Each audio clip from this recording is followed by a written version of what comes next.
Bisakah kamu mengubah kertas menjadi pedang sungguhan? Pernahkah kamu terluka oleh kertas? Nah, rasa sakitnya jauh lebih parah daripada luka akibat baja. Dan salah satu alasan kenapa sakitnya begitu parah adalah karena tepi lembaran kertas saat diperbesar sebenarnya nggak halus.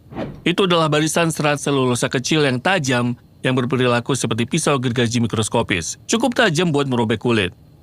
Dan aku mau membuat pedang dari bahan ini. Pedang kertas dengan pisau selulosa di tepi. Ada satu masalah. Alasan kenapa kertas hampir nggak pernah bisa memotong adalah karena kertas itu lentur. Kertas hanya akan bengkok jika ditekan. Tapi, aku pikir aku tahu cara memperbaikinya. Maksudku, ini lebih seperti tebakan liar yang nggak ada alasannya untuk percaya bahwa itu bisa berhasil. Tapi aku akan mencobanya. Ideku adalah pada dasarnya meniru serat karbon. Serat karbon nggak selalu terlihat seperti ini. Bahan mentahnya hanyalah kain lentur, seperti lembaran kertas. Saat mentah, benda ini sama sekali nggak memiliki kekakuan. Apa yang membuatnya berfungsi? Proses pembuatannya. Kamu merendam kain ke dalam resin epoksi, menumpuk lapisan-lapisan di atas satu sama lain di bawah tekanan, dan setelah beberapa jam, semua serat terkunci di tempatnya. Di dalam sesuatu seperti ini, di mana serat-seratlah yang membawa hampir seluruh kekakuan dan kekuatan, dan resin menjaga semua lapisan tetap bersatu. Dan jika aku menerapkan proses yang sama persis pada lembaran kertas, meskipun kertas nggak sekuat serat karbon, apa itu cukup untuk membuat katana? Kukira ada satu cara untuk mengetahuinya. Jadi, langkah pertama adalah membuat blok kertas dan resin yang bisa aku ukir menjadi katana. Tapi aku harus memastikan memilih bahan yang tepat terlebih dahulu. Kertas misalnya, tersedia dalam berbagai berat yang diukur dalam gram per meter persegi atau GSM. Sebuah lembar kertas printer standar sekitar 80 GSM. Dan aku khawatir itu mungkin akan meleleh setelah direndam dengan resin. Jadi, untuk pedang ini, aku menggunakan kertas yang lebih berat dan bertekstur. Itu sekitar 3 kali lebih berat dari yang standar. Sementara itu, terkait epoksi, aku menemukan resin epoksi laminasi, yang sebenarnya khusus untuk jenis pekerjaan ini dan menempelkan lapisan-lapisan bersama. Selain itu, aku ingin membuat katana ini semirip mungkin dengan yang asli, baik dari segi dimensi maupun geometri. Sebagai referensi, aku menggunakan katana asli yang aku punya. Aku membongkar pegangannya,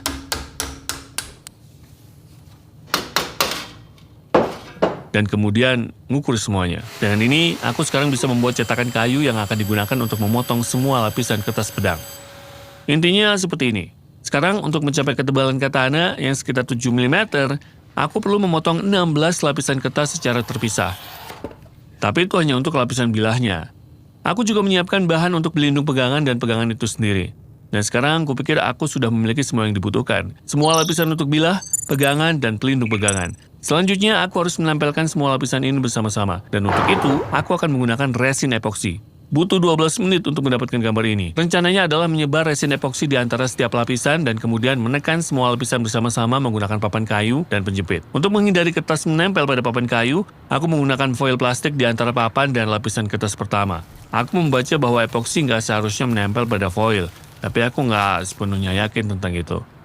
Jadi kita akan lihat nanti. Selanjutnya, aku harus mencampur 2 komponen epoksi untuk memulai reaksi pengeringan. Dan setelah itu, aku bisa mengoleskan epoksi pada setiap lapisan kertas. Ternyata, kuncinya di sini adalah menghindari area kering. Jadi aku mengoleskan epoksi di kedua sisi lembaran untuk setiap lembar. Dan setelah sekitar 1 jam, pisau siap untuk diklem. Kemudian, aku mengulangi proses yang sama untuk pelindung pegangan dan pegangan.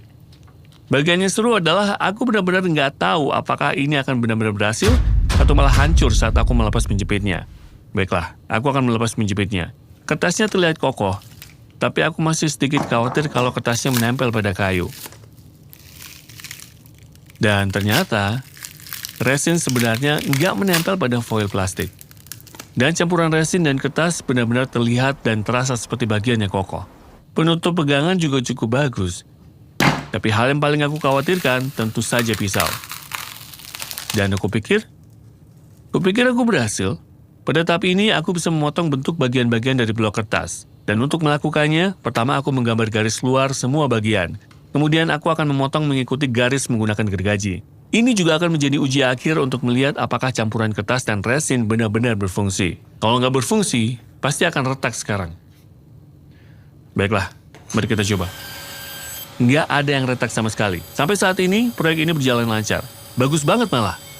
Dan nggak biasa. Jadi, aku takut bakal ada hal yang salah nanti. Bagaimanapun, ini adalah pelindung pegangan yang kupotong. Pada potongan, campuran kertas dan resin ini terlihat seperti kayu yang masuk akal juga. Namun dibandingkan dengan kayu solid, campuran kertas epoksi laminasi ini lebih padat, lebih kaku, dan seharusnya lebih tahan air dan tahan benturan. Teorinya. Masalahnya, resin epoksi yang berlebihan pada bagian sisa terlihat dan terasa seperti kaca. Jadi, kukira aku nggak akan benar-benar tahu apakah pisau ini dapat berfungsi hampir seperti pisau asli atau akan patah. Aku benar-benar berharap nggak akan patah. Bagaimanapun, untuk menyempurnakan geometri bagian-bagian ini dan juga memberikan tepi pada pisau, aku akan menggunakan gerinda sabuk. Aku nggak mau ngasih tahu kamu kalau aku masih belum menemukan cara mengumpulkan debu saat menggunakan alat ini. Itulah mengapa aku membawanya keluar dan pada dasarnya membuat salju dengan kertas beracun dan epoksi. Jadi aku nggak akan ngasih tahu kamu. Setelah beberapa saat, aku mendapatkan pegangan, gagang, dan bilah dari katana kertas. Meskipun ini hanya versi kasar, aku yakin hasilnya cukup keren. Kamu bisa melihat lapisan-lapisan kertas individu di bilahnya. Hampir terlihat seperti kertas Damaskus. Bagaimanapun, bilahnya juga sangat ringan.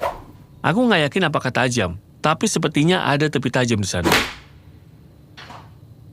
Aku nggak pernah berpikir akan memotong kertas dengan kertas, tapi ya sudahlah. Ada masalah.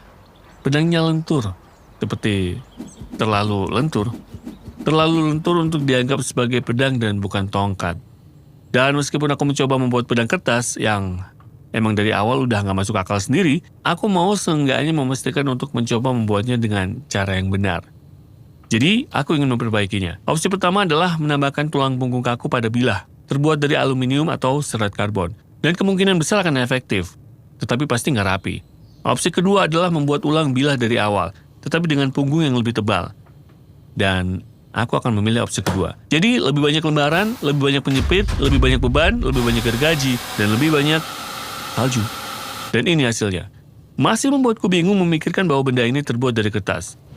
Bagaimanapun, pisau baru ini memiliki tulang 12 mm, yang dibandingkan dengan tulang 7 mm pada yang lama, 5 kali lebih kaku. Dan hal itu sepenuhnya mengatasi masalah getaran. Sekarang, karena ketebalan yang bertambah, aku membuat pegangan dan bilah dari satu potongan saja. Aku mengorbankan pelindung pegangan dengan cara ini, tapi aku masih percaya tampilannya cukup keren.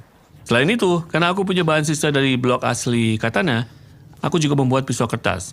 Aku berusaha mempertahankan gaya Jepang dan agak terlihat seperti pisau tanto, kalau kamu benar-benar melihatnya dengan jelas. Sekarang yang aku punya di sini hanyalah versi kasar dari pedang dan pisau. Untuk mendapatkan versi akhir yang bagus, aku harus menghaluskan permukaannya dan mengasah tepinya. Dan untuk melakukannya, aku harus menggunakan amplas dan kesabaran. Bagaimanapun, aku juga nggak pernah berpikir akan menggunakan amplas sekarang setelah aku memikirkannya. Mengamplas kertas dengan amplas. Kertas yang aku amplas dengan amplas. Oke lah. Setelah 1 jam, permukaan pisau sudah jauh lebih halus. Dan terasa lebih tajam sekarang. Meski begitu, masih banyak yang harus aku amplas. Dan aku akan melewatkan semua itu untukmu. Tapi sementara aku agak sedikit kesulitan, aku ingin mengucapkan terima kasih kepada brand yang mendanai proyek ini, yaitu War Thunder. Bayangkan jika seseorang melemparkan 2.500 tank, pesawat, dan kapal dari 10 negara berbeda ke dalam medan perang raksasa dan berkata, hancurkan satu sama lain. Itulah War Thunder, yang pertempuran kendaraan paling komprehensif yang pernah dibuat. Dan juga sepenuhnya gratis. Kamu bisa memainkannya di ponsel, PC, PlayStation, atau Xbox, apapun yang kamu miliki. Semua mulai dari efek suara hingga grafisnya sangat realistis dan akurat. Dan ada banyak detail kecil di mana-mana. Misalnya, saat tank atau pesawatmu hancur, game akan menunjukkan tepat bagaimana hal itu terjadi dengan tampilan sinar X. Kamu akan melihat dengan jelas di bagian mana yang terkena dampak dan apa yang pada akhirnya menyebabkan kehancuran kendaraan tersebut. Kalau kamu tertarik dengan sejarah militer atau hanya suka pertempuran epik, nggak ada game yang lebih baik. Plus, dengan lebih dari 95 juta pemain, selalu ada aksi. Gunakan link di komentar yang dipin atau deskripsi untuk memainkan War Thunder sekarang. Pemain baru dan siapapun yang belum login selama 6 bulan akan mendapatkan paket bonus gratis besar-besaran di PC dan konsol, termasuk beberapa kendaraan premium, dekorator kendaraan eksklusif Eagle of Valor, 100.000 Silver Lions, dan 7 hari akun premium. Ini hanya berlaku untuk waktu terbatas, jadi buruan dapetin. Baiklah, aku sudah selesai mengamplas. Ini keren banget. Aku sudah punya versi final dari pedang kertas dan pisau kertas. Aku menjaga pegangan tetap kasar untuk pegangan yang lebih baik dan membuat bilahnya sehalus mungkin untuk mengulangi gesekan pada target. Aku benar-benar nggak tahu gimana menggambarkan bahan ini. Ini agak seperti kayu, tapi lebih keras. Dan bahkan transparan jika dilihat dari tepi-tepinya di bawah cahaya. Selain itu, ketebalan akhir katana sekitar 10 mm. yang gak jauh berbeda dari 6 hingga 8 mm pada katana asli. Sementara pisau jauh lebih tipis karena aku nggak mengalami masalah goyangan akibat panjangnya yang terbatas. Dan aku baru menyadari sesuatu. Saat aku merekam semua adegan sinematik ini, aku pikir aku memotong diriku sendiri. Hanya menggosok jari di belah pedang. Jadi, apa ini tajam? Bagaimanapun, aku yakin bisa lebih tajam. Langkah terbaik sebelum uji coba adalah mengasah ujungnya dengan batu basah. Aku nggak tahu seberapa tipis serat kertas dan resin dapat meregang sebelum putus. Dan aku bahkan nggak yakin berapa persentase resin yang berkontribusi pada ketajaman dibandingkan dengan lembaran kertas. Tapi aku tetap menggunakan metode yang sama seperti yang aku gunakan untuk pisau baja. Dan sekarang, saatnya untuk mengetahui bagaimana benda ini bekerja. Baiklah, ayo kita uji ini. Aku punya beberapa target di sini, dari yang sangat lembut hingga yang lebih keras. Hingga gilatin balistik dan kepala boneka balistik. Dengan kamera super slow motion, kita seharusnya bisa melihat dengan jelas bagaimana ketajaman pedang dan apakah benar-benar memotong target. Target pertama adalah pisang.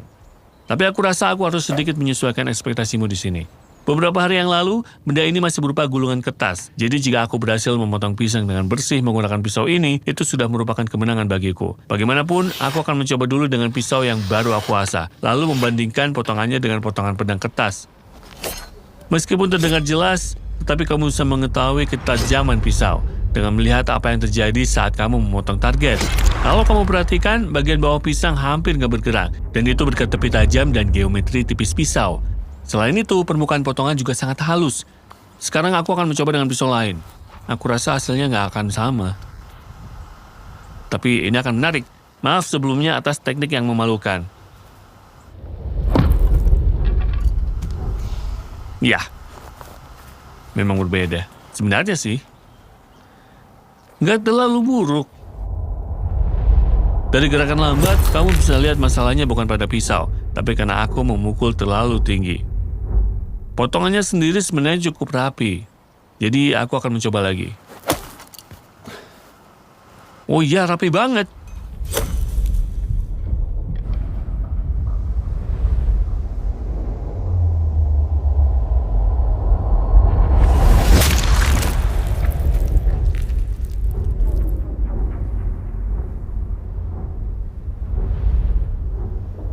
Ini sebenarnya cukup rapi. Oke, tapi ini cuma pisang. Ayo kita beralih ke target yang lebih sulit. Target berikutnya adalah nanas. Nah, nanas jelas jauh lebih tebal dan jauh lebih keras daripada pisang. Terakhir kali aku membuat pedang aneh, ternyata patah saat memotong nanas. Baiklah, dan seperti yang aku lakukan sebelumnya, aku mencoba dengan pisau terlebih dahulu.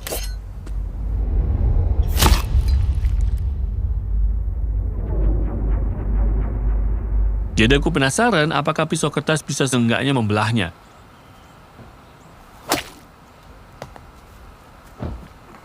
Dan ya, itu berjalan jauh lebih baik dari yang diharapkan.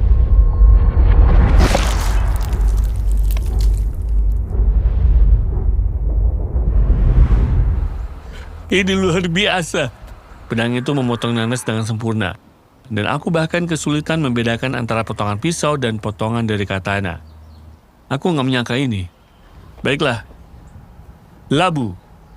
Pedang kertas ini mengejutkanku. Aku mulai percaya bahwa ini akan dengan mudah memotong semua target.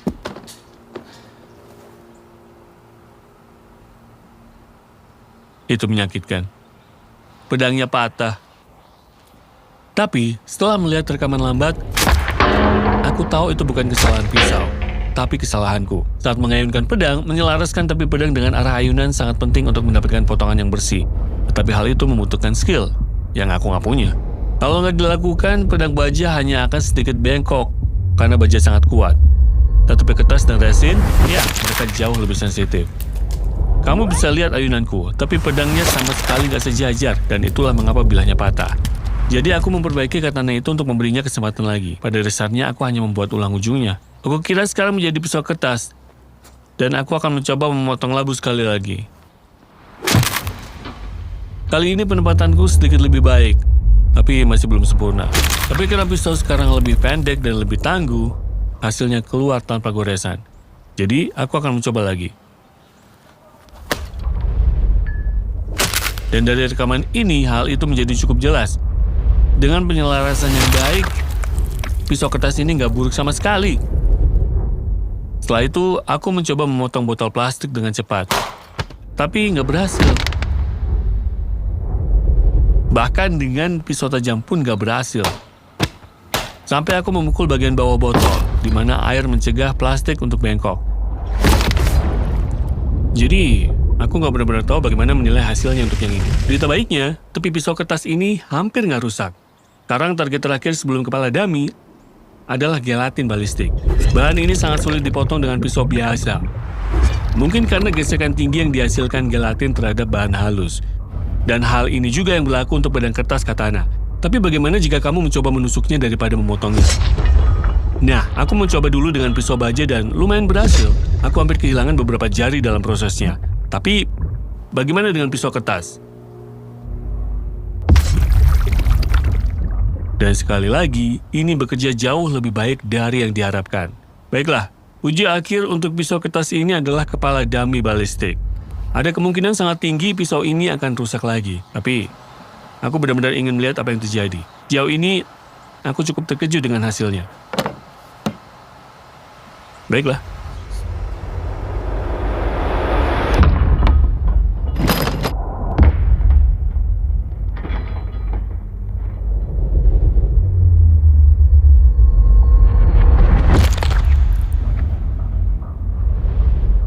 Pedang itu meninggalkan luka dalam yang panjang di gelatin dan bahkan retak tulang. Selain itu, aku mengira bilahnya akan patah, tapi ternyata hanya retak. Jadi, apa pendapatku tentang benda ini? Aku pikir ini bukan pedang. Bahkan gak mendekati pedang baja. Tapi untuk kertas, aku harus akui ini cukup mengesankan. Saat ini aku sudah mengerjakan sesuatu yang jauh lebih kuat daripada pedang kertas. Jadi, subscribe kalau ingin melihatnya.